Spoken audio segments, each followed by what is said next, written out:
Hello అండి, నా పేరు doctor Shravya, infertility specialist, Riya fertility and test baby centre, CN hospital, Kurnool. ఈ రోజు నేను చెప్పబోయే టాపిక్ ఏంటంటే ప్రెగ్నెన్సీ టెస్ట్ పాజిటివ్ వచ్చే కన్నా ముందే మీరు ప్రెగ్నెన్సీ అని తెలుసుకునే లక్షణాలు ఏంటి అది ఈ రోజు తెలుసుకుందామండి. అందులో మొదటి లక్షణం వచ్చేసి ఈజీ ఫెటిగ్, అంటే త్వరగా అలసిపోవడం అన్నమాట. ఏ పని చేసినా చేయకపోయినా ఇలా ప్రెగ్నెన్సీ వచ్చే వాళ్ళకి కొంచెం ఈజీగా తొందరగా అలసిపోవడం అనేది ఉంటుందండి. సో ఇది మొదటి లక్షణం అన్నమాట. రెండవ లక్షణం వచ్చేసి మనకి రొమ్ములు బరువు ఎక్కడం, అంటే రొమ్ములు చాలా బరువుగా అనిపిస్తాయి. అలానే సూదుతో వచ్చిన ఫీలింగ్ కూడా ఉంటుందండి. ఇలా ముట్టుకున్నప్పుడు కూడా చాలా నొప్పిగా అనిపిస్తుంది. ఇది రెండవ లక్షణం. మూడవ లక్షణం వచ్చేసి స్మెల్ సెన్సిటివిటీ, అంటే ఏ పదార్థమైనా తినేటప్పుడు మనకి వాసనలు అనేవి ఎక్కువ తెలుస్తాయి అన్నమాట.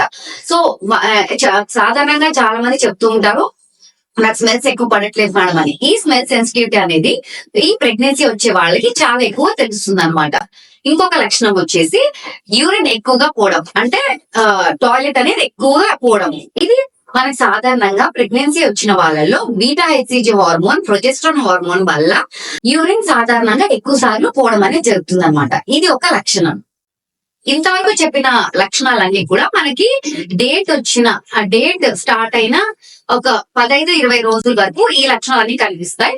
20 రోజుల నుంచి 30 రోజుల వరకు, మనకి డేట్ వచ్చిన 20 రోజుల నుంచి 30 రోజుల వరకు తెలిసే లక్షణాలు ఏంటి అంటే మూడ్ స్వింగ్స్, అంటే చిరాకు, హ్యాపీనెస్, ఏడవడాలు, ఇవన్నీ సాధారణంగానే కొంచెం ఎక్కువగా ఉంటాయి అన్నమాట. ఎందుకు జరుగుతుందనే తెలియకుండానే ఇలా మూడ్ స్వింగ్స్ అనేవి ఉంటాయి. ఈ మూడ్ స్వింగ్స్ అనేవి కొంచెం ప్రెగ్నెన్సీ వచ్చే వాళ్ళకు కూడా ఉంటాయి అన్నమాట. ఇంకో చివరి లక్షణం వచ్చేసి ఇంప్లాంటేషన్ బ్లీడింగ్, అంటే ఏంటంటే ఫామ్ అయిన గుడ్డు మనకి ట్యూబ్ లోంచి వచ్చి గర్భసంచిలో అతుక్కునే టైంలో ఇంప్లాంటేషన్ బ్లీడింగ్ అనేది జరుగుతుంది అనమాట. ఈ బ్లీడింగ్ అనేది మనకి నార్మల్ బ్లీడింగ్ లాగా ఉండదు. అంటే సాధారణంగా బ్లీడింగ్ మనకి ఎక్కువగా చాలా రోజులు అవుతుంది కదా, అలా పీరియడ్ బ్లీడింగ్ లాగా కాకుండా 1-2 రోజులు ఒక చుక్క బ్లీడింగ్ లాగా కనిపిస్తుంది అనమాట. దీని ఇంప్లాంటేషన్ బ్లీడింగ్ అంటారు. మీకు ఈ లక్షణాలన్నీ ఉన్నాయా? అయితే మీరు ప్రెగ్నెంట్.